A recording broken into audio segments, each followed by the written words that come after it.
So yan mga kabakod, dito naman po tayo sa sa may Maragondon, Cavite.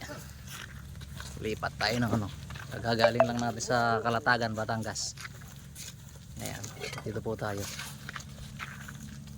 Ibababa tayo ng mga materialis. Ayun yung mga poste natin, yung melted natin nung parang araw. Yun.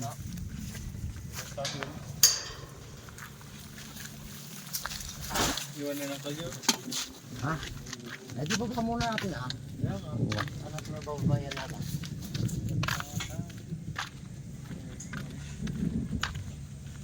Yan, ito yung sa likod lang babakudan natin ito. Actually may bakod na to. Ito ay sa hektarya din ito.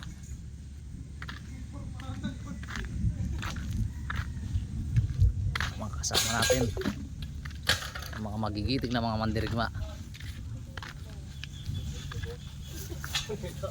Yan.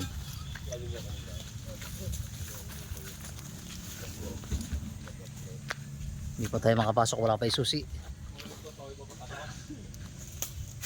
Ayun yung mga poste natin na gagamitin. 4x4x7 feet ulit at saka mga 5x5 by 7 feet.